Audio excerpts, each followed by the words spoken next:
ज्याला देवापर्यंत जायचं आहे ना, त्याला देवापर्यंत जाण्यासाठी देव नाही भेटला तरी चालतो, पण त्याला देवापर्यंत जाण्यासाठी संत भेटले पाहिजे. हे सूत्र लक्षात घेणं फार आवश्यक आहे बरं का.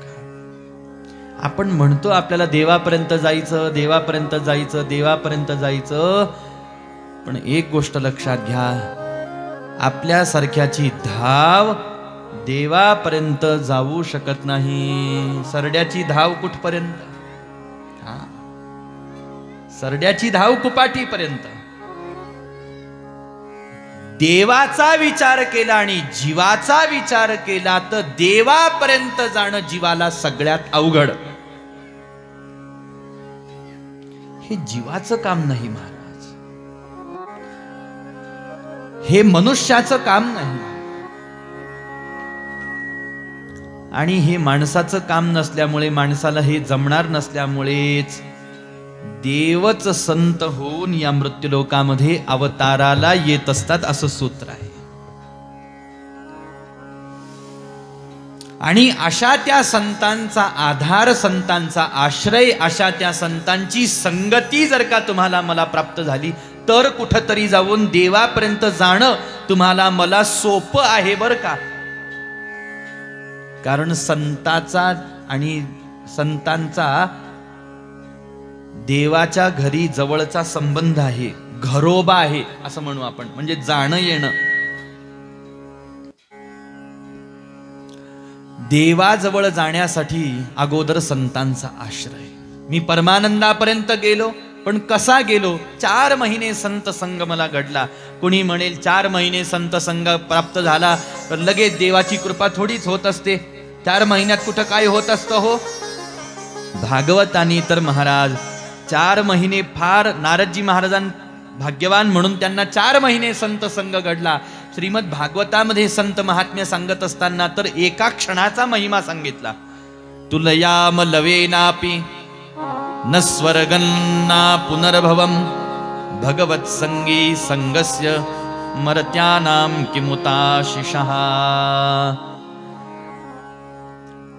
एखाद्याच्या मनामध्ये जर का सहज संशय आला ना, 4 महिने संतांचा संग जर का एखाद्याला घडला तर कल्याण होतं का? तर भागवतांनी उत्तर दिला, हो 4 महिने खूप झाले. एकच क्षण जर का एखाद्याला संतांची संगती मिळाली तर ती एका क्षणाची संगती सुद्धा आपलं परम कल्याण करून जाऊ शकते. याच्यामध्ये कुणीही शंका, संशय, विकल्प आपल्या चित्तामध्ये बाळगण्याचं काही कारण नाही. मग कुणी जर का पुन्हा असं म्हटलं की आम्ही तर खूप वर्ष झाले अशा अशा संतांच्या संगतीत आहोत, पण अजून काही आमचं कल्याण झालंच नाही, मग आता तर अनेक शंका उपस्थित होतात. मग आम्ही ज्यांच्या संगतीत आहोत ते संत आहेत की नाहीत पहिली शंका. पण ते संत आहेत की नाही हे तर नंतर पाहू. आपण सेवक आहोत की नाही ते आधी पाहावं लागेल. आपण साधक आहोत की नाही, आपण भाविक आहोत की नाही, आपण भक्त आहोत की नाही, अगोदर आपल्याला ते पाहावं लागेल. नारदजी महाराज 4 महिन्यामध्ये अगदी संतांच्या संगतीमध्ये भरभरून भक्तीनं हृदय भरून गेलं, ज्ञानाने वैराग्याने हृदय त्यांचं भरून गेलं. याला कारण काय आहे? याला कारण एकच आहे महाराज, की अत्यंत शुद्ध मनाने संतांची वाणी, संतांच्या मुखातून शब्द ऐकले, त्या शब्दांवर विश्वास ठेवला आणि त्या शब्दांवर विश्वास ठेवून बस आता मला हेच करायचं आहे हे मनात पक्क केलं. आपल्या संघात संत आहे, आपल्या संघात ग्रंथ आहे, पण ते सांगतात त्या शब्दांवर आपला विश्वास नाही. लक्षात घ्या, संत आहेत पण त्या संतांवर आपला विश्वास नाही. संत आहेत पण त्या संतांच्या शब्दांवरती आपला विश्वास नाही. संत आहेत, त्यांनी साधनाही दिलेली आहे, पण त्या साधनांवरती आपला विश्वास नाही. जर आपलं चित्त त्या बाबतीमध्ये शुद्धच नाही तर संतांची संगती आपलं कल्याण कसं करू शकेल हा प्रश्न आहे. विश्वासाचाच विषय आला म्हणून जर का जगद्गुरु तुकोबारायांना प्रश्न विचारला, महाराज तुमचा सगळ्यात जास्त विश्वास कोणावर आणि कशावरती आहे? त्यावेळेला महाराज तुम्हाला मला उत्तर देताना म्हणतात, संतांची पायी हा माझा विश्वास, संतांची पायी हा माझा विश्वास, संतांची पायी हा माझा विश्वास, संतांची पायी हा माझा विश्वास, सर्व भाविदास झालो त्यांचा, सर्व भाविदास झालो त्यांचा, तिची माझे हित करीते सकळ, तेची माझे हित करीते सकळ, तेची माझे हित करीते सकळ, जेने हा गोपाळ कृपा करी, जेने हा गोपाळ कृपा करी, तेची माझे हित करीते सकळ, तेची माझे हित करीते सकळ, तेची माझे हित करीते सकळ. कुणावरती विश्वास आहे? म्हटले संतांची ये पायी हा माझा विश्वास, म्हणून सर्व भावे दास झालो त्यांचा. कारण मला एक गोष्ट कळालेली आहे, तेची माझे हित करीती सकळ. सकारात्मक भाषा वापरली. ते माझे हित करीती सकळ असंही म्हणू शकले असते ना, पण तेची माझे हित करीती सकळ असं म्हणतात. हे च वापरण्याचं काही कारण आहे? हे च वापरण्याचे दोन कारण आहेत. पहिलं कारण, पहिल्या चरणात महाराज जे म्हणतात की संतांची ये पायी हा माझा विश्वास, तो विश्वास किती आहे त्यांच्या अंतःकरणातला विश्वास दर्शवण्यासाठी महाराज सकारात्मक भाषा वापरतात, आणि आपल्या मनातला विश्वास वाढवण्यासाठी महाराज सकारात्मक भाषा वापरतात. हे दुसरं कारण. या एका च अक्षराने महाराजांच्या मनातला संतांच्या चरणावरती असलेला विश्वास प्रगट होतो, आणि हाच एक च जर का आपण लक्षात घेतला तर आपल्या मनात जेवढा महाराजांचा संतांच्या चरणावरती विश्वास, तेवढा विश्वास उत्पन्न होऊ शकतो. एवढं ही सकारात्मक भाषा महत्वाची आहे. तेची, हे ची फार महत्वाचं आहे. संतांची ये पायी हा माझा विश्वास, सर्व भावे दास झालो त्यांचा, तेची माझे हित करीती सकळ. काय हित करतात? हित किती करतात याचं उत्तर दिलं. सकळ हित करतात. आणि हित काय करतात? जेणे हा गोपाळ कृपा करी, हे हित करतात. ठीक. गोपाल कृष्ण भगवान जय. अशा पद्धतीनं संतांच्या संगतीनं जीवाचं कल्याण होतं. जसं परिसाच्या संगतीनं लोखंडाचंही सोनं होतं महाराज.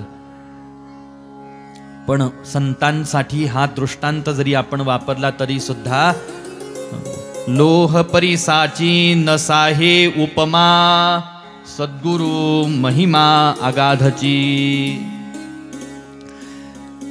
संत साधू सद्गुरु जीवाचं कल्याण कसं करतात त्याच्यासाठी दृष्टांत दिला की जसा एखादा परीस लोखंडाचं सोनं करतो, तसं जीवाला देव करण्याचं सामर्थ्य संतांमध्ये आहे. पण हा दृष्टांत ही संतांसाठी कमी आहे. लोह परिसाची न साहे उपमा म्हणतात. ही उपमा सुद्धा संतांना लागू होत नाही. का?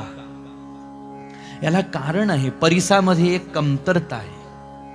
परीस लोखंडाचं सोनं करू शकतो, पण परीस लोखंडाचा परीस करू शकतो का? पण संत त्या परिसापेक्षाही श्रेष्ठ आहेत. संत स्वतः ज्या अवस्थेला जाऊन पोहोचलेली आहेत ना, ती अवस्था संतत्वाची, साधुत्वाची, देवत्वाची अवस्था जीवाला संत सहज देऊ शकतात. हे सामर्थ्य संतांचं आहे. आता देव कसं होता येतं हो?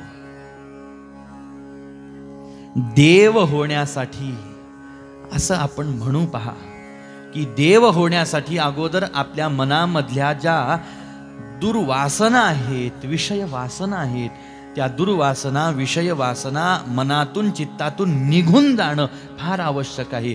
कारण ह्या विषयांच्या वासना, विषय भोगांची जी लालसा आहे, तीच आपल्याला आपण जनावर आहोत, माणूस आहोत, साधू आहोत का देव आहोत हे ठरवत असते. वाक्य लक्षात घ्या बरं का, कारण प्रत्येक वाक्यावर स्पष्टीकरण द्यायला माझ्याकडे तेवढा वेळ नाही. नसता मग दिवसभर बसण्याची तयारी ठेवा. उद्यापासून 10 वाजल्यापासून कथा आपण सुरू करू, ते संध्याकाळी 5 वाजेपर्यंत मध्यंतरात तयारी होईल, चिंता करू नका. असं म्हटल्यावर त्यांना टेन्शन येईल. मी तयारी करतो चला बस, पण तुम्ही 10 ते 5 बसायची तयारी ठेवा, म्हणजे मला प्रत्येक वाक्याचा विस्तार करून पुढे चालता येईल. मला सांगा, म्हणजे कथा झाल्यावर जाहीर करता येईल बरं का. गोपाल कृष्ण भगवान की जय. घाबरू नका, पण वेळेवर 6 वाजताच या. 6 ते 9च करू, ठीक? चला. काय चालू होतं?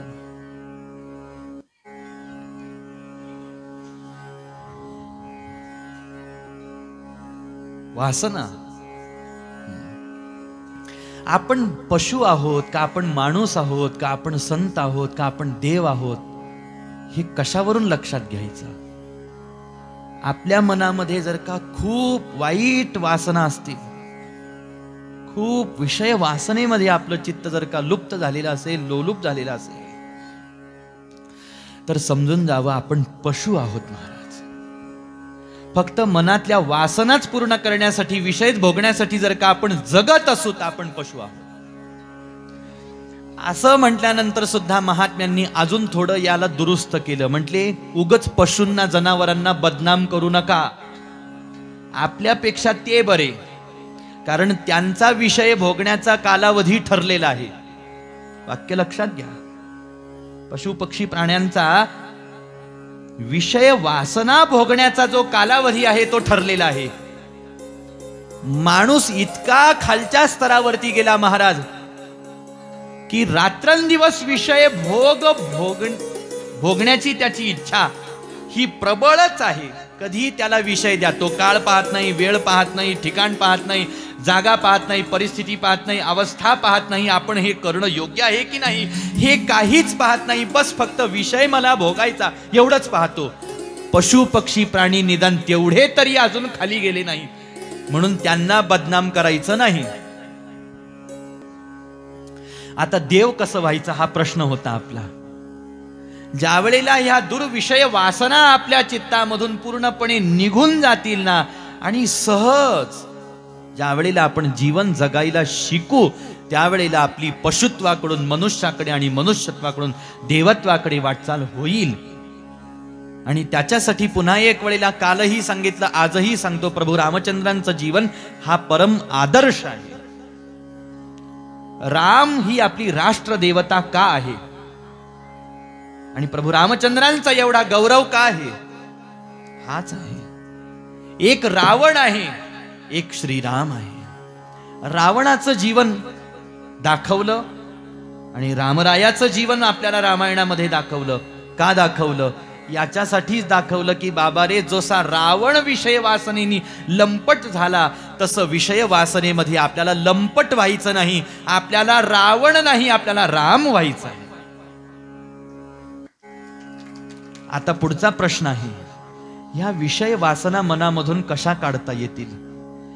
तर त्याच्यासाठी संत महात्म्य वर्णन करत असताना अजून एक महात्म्य सांगितलं की संतांच्या संगतीनं या वासना जातात असं नाही, तर ह्या संतांच्या चरणाची केवळ धूळ जरी आपल्याला मिळाली तरी सुद्धा या चरण धुळीचा काय प्रभाव परिणाम होतो हे सांगताना महाराज म्हणतात, संत चरण रज लागता सहज, संत चरण रज लागता सहज, संत चरण रज लागता सहज संत चरण रज लागता सहज संत चरण रज लागता सहज संत चरण रज लागता सहज संत चरण रज लागता सहज संत चरण रज लागता सहज वासनेचे बीज जळोनी जाय वासनेचे बीज जळोनी जाय जळोनी जाय मग राम नामे उपजे आवडी मग राम नामे उपजे आवडी मग राम नामे उपजे आवडी. संत संगतीचं महात्म्य पाहत आहोत. नारदजी महाराज म्हणतात 4 महिने मला संतांचा संग घडला म्हणून मी परमानंदापर्यंत गेलो. आपल्या समोर प्रश्न होता 4 महिने संतांची संगती एखाद्याला भेटली तर कल्याण होतं का? अहो कल्याण भागवताने उत्तर दिलं एका क्षणाने सुद्धा कल्याण होतं. इथं महाराज संतांच्या संगाचं नाही, महाराज संतांच्या पायाच्या धुळीचं महात्म्य तुम्हाला मला सांगत आहे. या जगात देवाचे पाय आणि संतांचे पाय सामान्य पाय नाहीत बर का. या जगामध्ये कुणाच्या पाया नाही पडलो तरी चालतो, पण देवाच्या पाया आणि संतांच्या पाया पडलं पाहिजे. या जगात कुणाच्या पायाजवळ नाही बसलं तरी चालतं, पण प्रयत्नपूर्वक देवाच्या आणि साधूच्या पायाजवळ काही वेळ का होईना बसलंच पाहिजे. या जगात कुणाच्या पायाची सेवा नाही झाली आपल्याकडून तरी चालते, पण देवाच्या आणि संतांच्या पायाची सेवा आपल्याकडून झालीच पाहिजे. संतांच्या चरणाची धूळ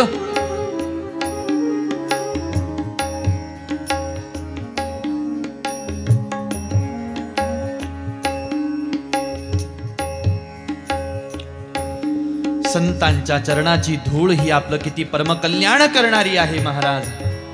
हे समजून घ्यायचं असेल तर त्याच्यासाठी ज्या वेळेला संत व पुढं वाटचाल करतात, भक्त पुढं चालतात ना, त्यावेळेला देव त्या संतांच्या पाठीमागं चालतात. कशासाठी? संतांची पायाची धूळ माझ्या अंगावरती उडावी अशी देवाची सुद्धा कामना, देवाची सुद्धा इच्छा असते. या संतांच्या धुळीचा आपल्या मनावरती काय परिणाम होतो? जी वासना आपल्याला मनुष्यत्वाकडून पशुत्वाकडे नेते महाराज, खालच्या स्तरावरती नेते ना, ह्या वासनेचं जे बीज आहे ना, ते संतांच्या चरण धुळीच्या प्रभावाने आपल्या हृदयातलं जळून जातं. आणि एकदा बीज जर का जळून गेलं तर त्याला अंकुर फुटेल का? अंकुरच फुटला नाही तर त्याचं रोपट तयार होईल का? रोपट तयार झालं नाही तर त्याचं झाड तयार होईल का? नाही महाराज, त्याला पानं फुलं फळं काही येणार नाही. तसं हे वासनेचं बीज जळून जावं असं वाटत असेल तर संतांच्या चरणाची धूळ आपल्याला प्राप्त होणं आवश्यक आहे. परिणाम वासनेचे बीज जळून जाय. वासना नाहीशा ज्या वेळेला होता त्यावेळेला काय होतं? मग राम नामे उपजे आवडी. आत्ताशी खऱ्या अर्थाने आपल्या मनात भजन करायची आवड उत्पन्न होते. आत्ताशी आवड उत्पन्न होते.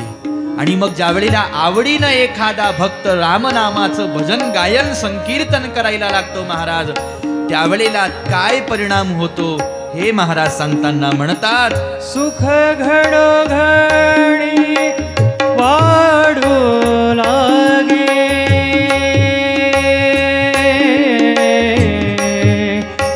सुख घडोघडी वाढू लागे. मग राम नामे उपजे आवडी मग राम नामे उपजे अवळी मग राम नामे उपजे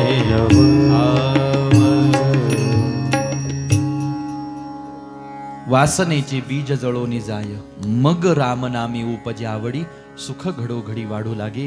हा संतांच्या संगतीचा चरणधुळीचा प्रभाव. म्हणून तुम्हाला मला संत भेट होणं गरजेचं आहे, संत संग होणं गरजेचं आहे. ज्ञानोबारायांनी पसायदानामध्ये हीच इच्छा विश्वात्मक सद्गुरूंकडे व्यक्त केलेली आहे महाराज, की वर्षत सकळ मंगळी ईश्वर निष्ठांची मांदिया अनवरत भूमंडळी भेट तू भूता. या सकल विश्वामध्ये विचरण करणारे जे सिद्ध संत साधू महात्मे आहेत ना, या सिद्ध संत साधू महात्म्यांचा संग माणसांना होत गेला पाहिजे, तर समाज कुठतरी सुव्यवस्थित राहील.